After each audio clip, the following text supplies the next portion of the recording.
The Atlanta Braves have several of their top prospects in camp. Many of them, or several of them rather, will have some sort of impact at the big league level this year. I'm going to tell you what to watch for with these prospects in spring training. Also, we'll give our takeaways from the first couple of spring training games. All that on today's episode of Locked On Braves. So let's get into it.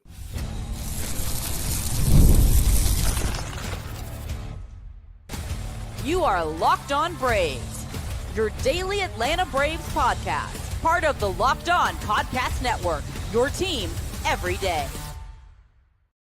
Hey, and welcome back to Locked On Braves, part of Locked On Sports Atlanta, where we cover your favorite Atlanta sports teams each and every day. I'm your host, Jake Mastriani. You can follow me on social media at Shortstop Ball. Check out the podcast there at LockedOn_Braves. Check us out on Instagram as well at Locked On Braves. Subscribe to us on YouTube if you're new. Hit that thumbs up button. Leave me a comment down below, as it does help out the show a ton whenever you do those things. And if you're listening on the audio version, you can help out by leaving me a 5-star review on Apple, Spotify, or wherever you get your podcast. And thank you so much for your support here at Locked On Braves and making us your first listen of each and every day. On today's podcast, we are going to look at the top prospects that are in camp for the Braves and not so much tell you which ones to watch. I think you know which ones you need to watch, but I'm going to tell you what you need to be watching. What do you need to see from some of these top prospects in camp for them to either break camp with the team, which I don't know that a lot of these guys are, but feel more confident about them maybe down the road if they are called upon or if there is an injury, which of these prospects could be ready to step up. So that's what we're going to look at in our first segment. And then second segment, we'll break down what we saw in the first two spring training games, outing from Chris Sale, Ian Anderson, Grant Holmes, Bryce Elder, all through in this as well. Jared Kelenic, Brian De La Cruz had some good swings in these first two games. So we'll talk about all that on today's episode, which is brought to you by FanDuel. Right now, new FanDuel customers can get $150 in a bonus bets if your first $5 bet wins. Download the app or head to FanDuel.com to get started today. Well, the Atlanta Braves did get started with the spring training schedule over the weekend. 2 games. Unfortunately, the game on Monday was rained out, but we do have 2 games that we'll talk about a little bit later in the podcast. Also, if you're here with me live, I got a fantasy baseball draft happening right after we finish recording, and I got the first overall pick. So let me know who you think I should take. If you're here with me live, I pretty much already know, but would love to hear your opinion. But let's start talking about the top prospects in camp. And like I said, not so much the ones that you need to watch. I think that's pretty evident. And a lot of the Braves' top prospects are in camp. AJ Evans said Sandy Leon first overall, the first Braves player to hit a home run in spring training. Seems like a safe call. But you know who the top prospects are in camp. But I want you to be able to know what you're looking for when you see these guys play and what I need to see from them. And maybe what you need to see is a little bit different, but from what I need to see from these guys in camp and really going into the regular season before I can trust them at the major league level for a lot of these players that have already been to the major league level. And I want to start with Nacho Alvarez. And I think what I'm looking for with Nacho Alvarez is mainly on defense. I know it did not look good for him when he came up last year in a small sample size, but I feel pretty confident that the bat is going to be what the bat is and what it has been at the minor league level. I think he is somebody that can hit 270, get on base 33 to 34% of the time, mid-teens home runs, mid-teens, maybe to 20s in the stolen base department. I'm not expecting, all-star level offense out of Nacho Alvarez, but I think for him to get back up to the big leagues, first and opening is going to have to come, but he's going to have to prove that he can either stick defensively at shortstop or, wherever they play. And I think where they play him in spring training is really something to watch as well. And he started in the first spring training game for the Braves on Saturday, and they started him at third base, which is where they began the transition for him at the end of last year. Now, I think the reason they did that at the end of last year was because Riley was injured, and they just wanted to get him some reps there in case they called upon him to come up and play third base. I've always thought that is the likely landing spot for Nacho Alvarez as a third baseman. He does have the hands and the arm to stay on the left side of the infield. That's never really been the question. It's more so just the lateral movement and the range. But there's just Austin Riley's going to be there for a long time, and he's certainly not better than Austin Riley, whether at the plate, and I don't think defensively either. So it's going to be hard for him to find a spot in Atlanta if third base is his ultimate position, and he just doesn't have the power to profile as a third baseman. That's always kind of been the struggle with Nacho Alvarez. He doesn't necessarily have the range for shortstop, and he doesn't have the power for third base. Where do you put him? And second base might be the spot where he profiles the best, but I do think he has the arm and the ability to stick on the left side of the infield. So I think that is something to watch with Nacho Alvarez in spring training is, one, where do the Braves play him the most? Where do they see him going forward? At the end of last year, was that just to get him some looks in case he was going to replace Riley, who was hurt at the end of the year? Or were they beginning to make that full-time transition for him from shortstop to third base? And if that is the case, and they feel like that's where he belongs, and they've given up on him as a shortstop, what does that mean for his future with this Braves team? Because if they've given up on him at shortstop, and I'm not saying that they have, but again, they started to make that transition at the end of last year. Very first time we see him in spring training this year, he's at third base with Nick Allen at shortstop. So that is something that I will definitely be keying in on, is where did the Braves put him and what does he look like defensively? And we may not get to see much of that, just depending on when games are on TV and when he actually gets plays to be made.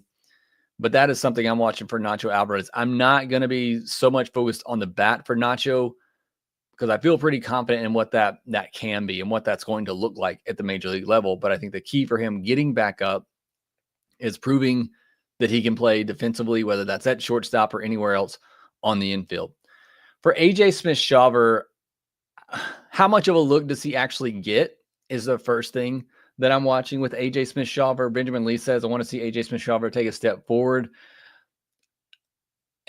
Jeffrey Humphreys as well saying AJ Smith-Shawver should be interesting. I agree. And I think he's probably the prospect that most Braves fans are going to be keying in on in spring training. One thing that I will be watching is, again, how much of a look does he actually get? And I don't think we got to see who all was going to throw on Monday. I know Ronaldo Lopez was going to start. We didn't hear either, or at least I haven't seen it yet. I was gone for most of the afternoon, whether or not Ronaldo threw a bullpen session or if he's going to get pushed back. Or here it is from Mark Bowman. With today's rain out, Ronaldo Lopez will start tomorrow's split squad game. So they are pushing him back, and Spencer Schwellenbach will start the other split squad game. So you'll have Ronaldo and Schwellenbach starting tomorrow. So when does AJ Smith-Shawver throw is kind of my question. Does he piggyback one of those guys? Does he get a start? What kind of look does AJ Smith-Shawver actually get in spring training? And then I'm curious to see, there's talks that he's added in a cutter as well. Last spring training, he added that changeup, and it became his second best pitch behind his fastball. So I'm really curious to see what that looks like. Obviously, with AJ Smith-Shawver, the control over his pitches. But I think even more so than that, with how AJ Smith-Shawver looks, which is definitely one thing I'm focused on, how do the Braves utilize him? Do they give him an actual look? Do they let him start some games? What does that look like for AJ Smith-Shawver? Could be pretty telling into where the Braves kind of view him in the depth chart. For Hurston Waldrop, can he throw enough strikes? I mean, that one is pretty easy for me. It's not even a concern for me how do the Braves utilize him in spring training, whether they actually give him some starts or he's coming out of the bullpen and all of these appearances, which coming out of the bullpen may not be a bad thing because it gets him back in the groove of that in case they make that transition later in the year. But with Waldrop, this spring training, what does the control look like? Can he throw enough strikes? He's throwing a curveball now. What does that look like? I'm not all too thrilled with the idea of him introducing a curveball. But I do obviously want to see what he can do. Where is that velocity? Although it's early in spring training, it's going to be short outings, so I don't know how much you can take away from that. But I think more so, what does the control look like? Is he going out there and walking 2 or 3 batters like Ian Anderson did the other day? For Drake Baldwin, how does he look behind the plate? You hear from everybody that throws to him that they like throwing to him and that he can stick behind the plate, but want to see that from my eyes and just the power potential. Again, you hear all about it. I see clips and highlights. I unfortunately don't get a chance to watch a lot of minor league games during the season. I do go back, obviously, and watch a few games in the offseason before I do my rankings. What does that power potential look like in spring training? Can he put that on display? Can he play well enough and impress well enough that should something happen to Sean Murphy early in the year, or Sean Murphy just doesn't bounce back, at what point would the Braves feel comfortable going to him? So, and he's the most talked about Braves prospect this offseason, and there's a lot of hype on him. So what does he look like? And then some more lesser known prospects here. Domingo Gonzalez. How for real is his stuff? The numbers were incredible last year for the Braves, especially the strikeout numbers. But you look at the stuff, and it doesn't seem elite on paper. Not like he throws very hard, but he obviously something is working for him. So what does that look like? Unfortunately, the game on Saturday he pitched, but it wasn't on TV, so we didn't get to see it. He threw a scoreless inning, walked a batter, struck out a batter. But I'm really curious in Domingo Gonzalez, because where does they add him to the 40-man roster this offseason. I believe that was the only guy they added to the 40-man roster in order to protect them from the Rule 5 draft. So the Braves see something in him, but I want to see for myself when he throws, how legit is that stuff? Is it really swing and miss type of stuff? Again, a good start for him on Saturday. Just wish I could have seen it. Hopefully next time he pitches, it'll be on TV. And then the last one for me is Roldy Munoz.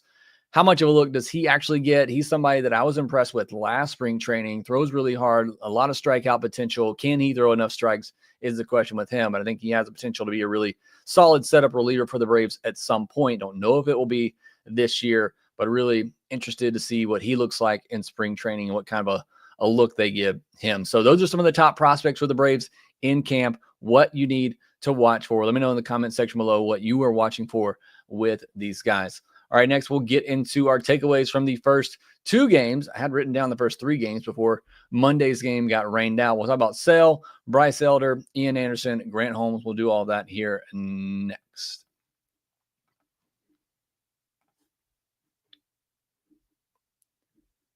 When the game tips off, the NBA action is just getting started, and there's no better place to get in on it. There you go. Messed that one up with FanDuel, America's #1 sportsbook. With FanDuel, you can place live bets throughout the game, so even if you miss the opening tip-off or want to bet on a fourth quarter comeback, you can stay in the action. And if you're looking for a bigger payout, you can even combine your live bets into a same-game parlay.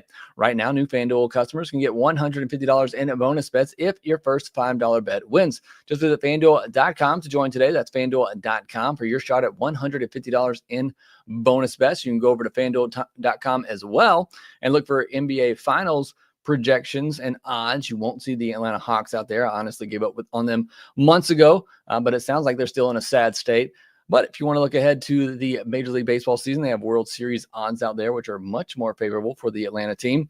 And they have awards, predictions, and odds out there. You can check all that out at FanDuel.com. Also, make sure you visit FanDuel.com/playsafe for tools and resources to help you stay in control of the way you play. Make every moment more with FanDuel, the official sports betting partner of the NBA. Well, thank you as always for making Locked On Braves your first listen of the day. Go check out Locked On MLB for your second listen, solely getting caught up with everything happening in Major League Baseball spring training, the injuries, updates, everything happening with every team. Don't know how he does it. But here, we'll cover the Braves, and we'll cover it all week here on the podcast. So make sure you're subscribed to Locked On Braves and Locked On MLB wherever you get your podcast and on YouTube.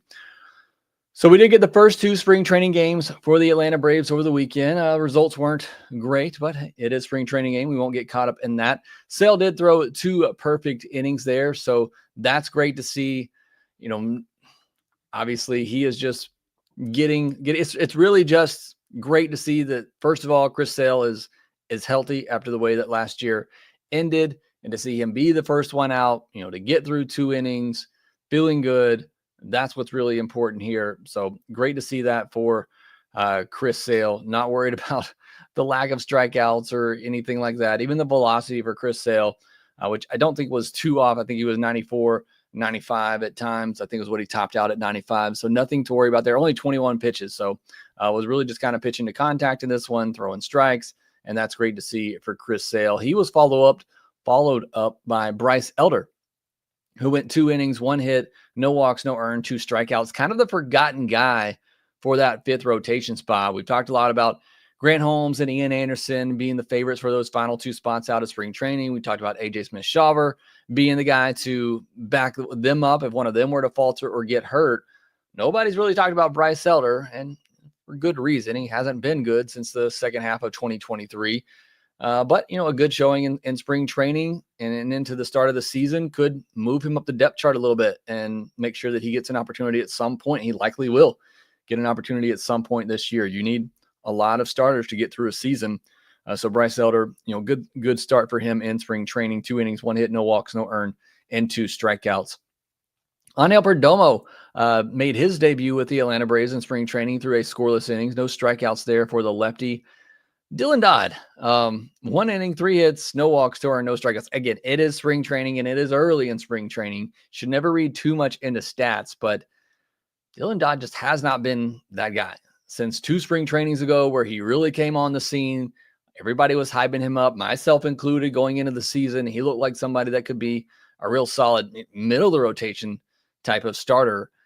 And things have just really gone downhill for Dylan Dodd. So not the start to spring training that he was hoping for.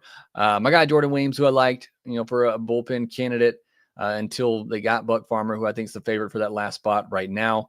Weems didn't have a great debut either, gave up a hit and 2 walks, 2 strikeouts. And then Domingo Gonzalez, who we talked about a minute ago, a scoreless inning with a walk and a strikeout. Jared Kelenic led off the first inning for the Atlanta Braves, shooting a ball to the left center field gap for a double. So that is great to see. And then in his next at bat, he pulled one, ripped one to the right side, a line drive out. So first 2 at bats for Jared Kelenic of the spring were really good contact. That is great to see. He did strike out in his 3rd at bat, which don't love that.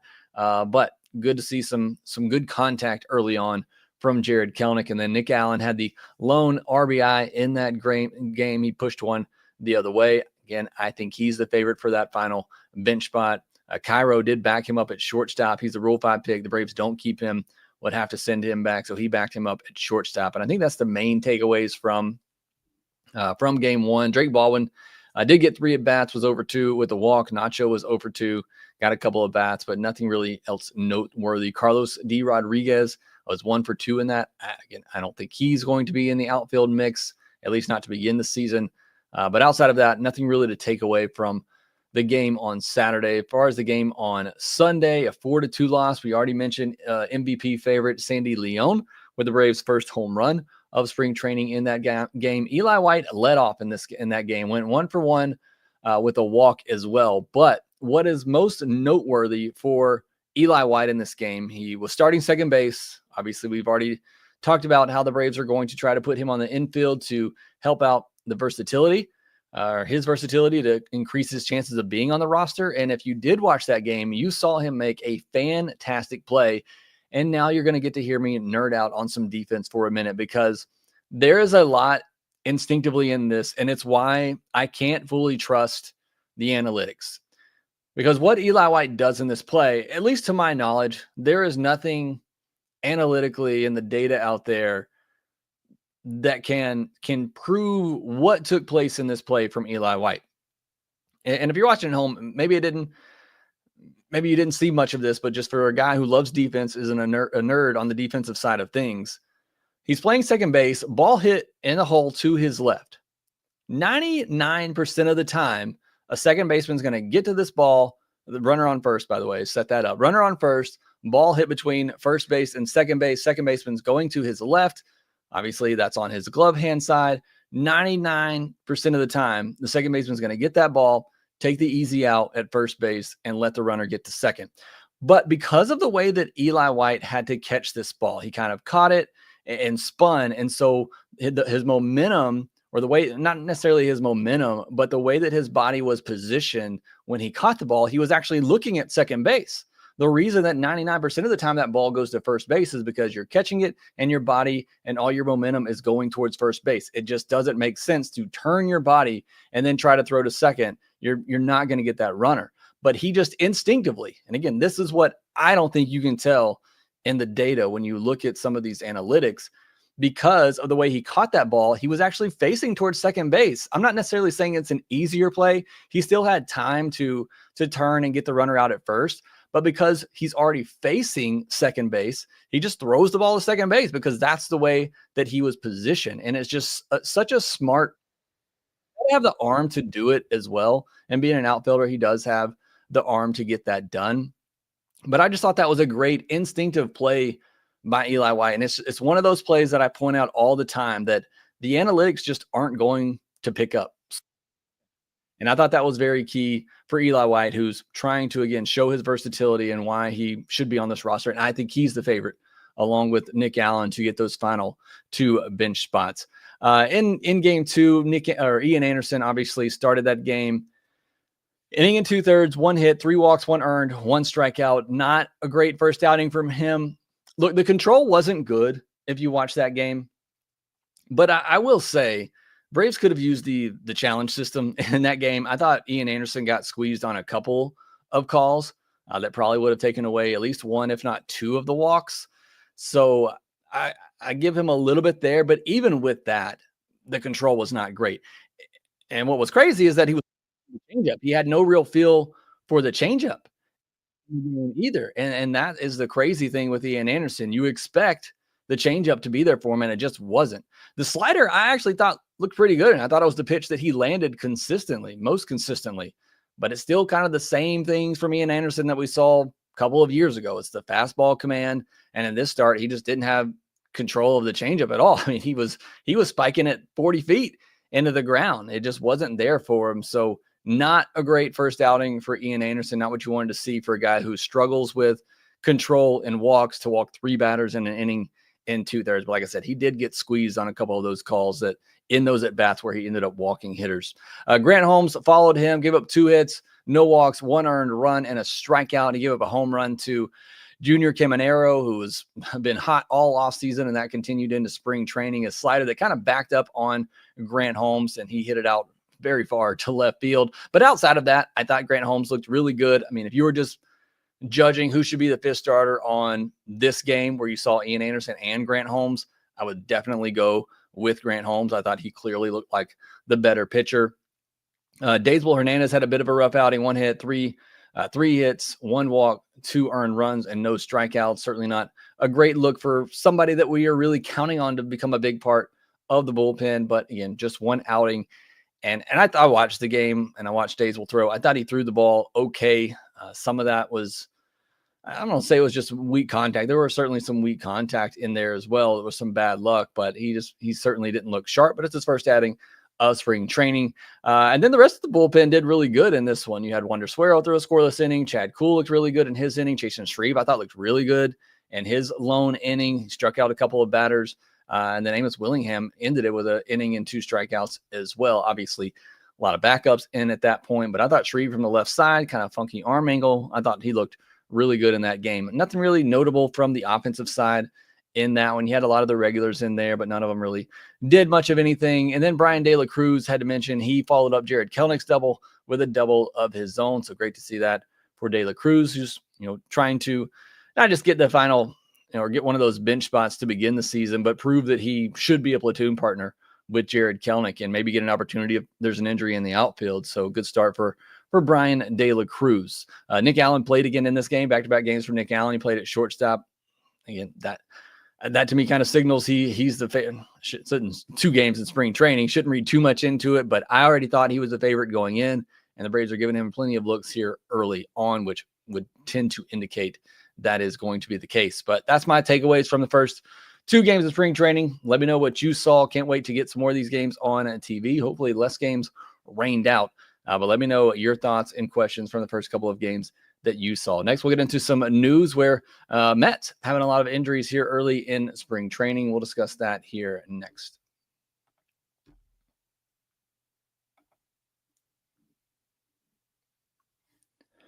So unfortunately, not good news for the New York Mets in spring training so far. They are going to be without Sean Manaea and Frankie Montas to begin the year, 2 pitchers that they signed this offseason. Obviously bringing Manaea back after the big second half that he had. Sounds like Manaea might not miss too much time. Could be back at even some point in April. Frankie Montas a little bit longer than that, but not what you love to hear in spring training. And it won't be the last injury news that we get in spring training. It's kind of every day in spring training, you're just kind of crossing your fingers that you don't get that notification of one of your players is injured, especially not one of your pitchers. But so far, it's hit the Mets pretty hard. We'll see it as that spike up their potential of going out and making a move for a Dylan Cease. Maybe we'll see. They have the ability to go out and do that if they want. But again, not a great start for them in spring training with the injury news. Haven't really seen too much else yet. The Tigers did sign Andrew Chafin to a minor leagues deal. Thought that was a pretty solid move. I talked about him potentially being a left-handed option for the Atlanta Braves. So they go out and make that deal for the Tigers, who could be a pretty good team this year again in the beginning of, or in the AL Central out there like they were last year, obviously winning the division and surprising a lot of people. All right, I'm going to get to some comments from the chat real quick as we got some time here left at the end of this, and then I get into my draft. I didn't see who all you said I should take other than Sandy Leon one. Jeffrey Humphreys, Waldrop seemed overwhelmed last year. Certainly another guy that was kind of rushed to the big leagues. Hopefully he kind of learned from that, but we'll see what happens with him. Benjamin Lee, and what if Baldwin takes off? Do we entertain dealing Ozuna for pitching? I don't think so. I don't think they would trade Ozuna. Ozuna's been one of the best hitters in all of baseball the last 2 years. I mean, even if you think Drake Baldwin is going to come up and just take off, I mean, Ozuna's a 40 home run hitter. So no, I don't think they're trading Ozuna this year. Even if you're trying to open up a spot for Drake Baldwin, I think they would just wait till, I think it would affect the Braves' plans for next year on whether or not to bring Ozuna back. Or as we talked about, I think in our mailbag episode on Friday, somebody asked me if I thought the Braves would give him a qualifying offer. And I think they would and should, but it may affect the Braves' plans of how aggressively they want to try to get Ozuna back if Drake Baldwin, just matches at AAA this year and they're ready to get his bat in the lineup somehow. Richard Rao, maybe they want him as a super utility. Talking about Nacho. I think that is the ultimate spot for Nacho Alvarez. I think he, unfortunately, as hyped as I was about him after the draft, I think he is ultimately a super utility guy that can play all over the infield. I think that's the most likely role for him. Maybe he can kind of carve out an everyday spot, but like I said, it's just tough for him because I think the best spot for him to be an everyday player is second base, but he has the ability to stay on the left side. I just don't know that he has the range to play shortstop, and he doesn't have the power profile to fit at third base. So it's just kind of an awkward situation of where do you put him. Laves said, I still believe in Hurston. Me too. It's just, again, does he find enough control, not even command, just control to be a frontline starter, or do you have to start making that transition for him to be a dominant reliever? Christopher Gamble, do you see the Braves making a move for starting pitching before opening day? I don't. Maybe if there was a major injury to one of the top four, possibly, but I don't think they make a starting pitching move before opening day. I did, saw the rumors that maybe they were interested in Jose Quintana. I would love that. I've been saying Jose Quintana's name for a long time here on the podcast this offseason. I think they should do that, and I'd be really happy if they did. Not because I think Quintana is going to be some amazing pitcher, but just to give the Braves some more depth in the rotation. So I don't think they would, but I certainly would like it if they did. All right, that will do it for this episode of Locked On Braves. Thank you so much for joining me. Doug Counts, what's happening to you as well? Thank you so much for joining. Christopher Gamble, Elder looks better than Anderson and has better health. It might be a valid point, and that could be the battle in spring training that nobody's really talking about. How good does Bryce Elder, who has been a good pitcher for the Braves before, does he outperform Ian Anderson in spring training? Would it matter, or would the Braves still give Ian Anderson a chance just because he is out of options?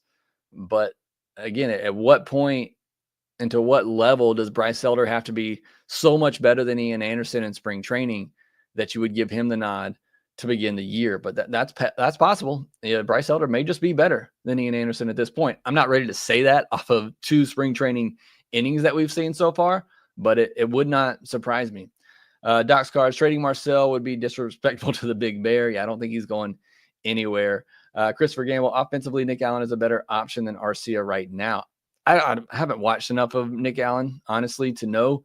I know Arcia's arm is better at shortstop. Nick Allen definitely has the glove and the range at shortstop, but doesn't have the arm, which, look, Dansby Swanson, the Gold Glove winner, and doesn't have one of the better arms at shortstop. So maybe it works out. But thank you so much for joining. Jeff Barry, Laves, Benjamin Lee, Doug Counts, Christopher Gamble, Benjamin Lee again in here. BC, thank you for joining the conversation today, joining me here live. But that will do it for this episode of Locked On Braves. Thanks for making us your first listen of the day. Go check out Locked On MLB for your second listen. Follow us on social media at shortstopball, at LockedOn_Braves. Hit that subscribe button, thumbs up button. Leave me a comment down below. Make sure you rate, review, and subscribe to the Locked On Braves podcast wherever you get your podcast. And we will talk to you next.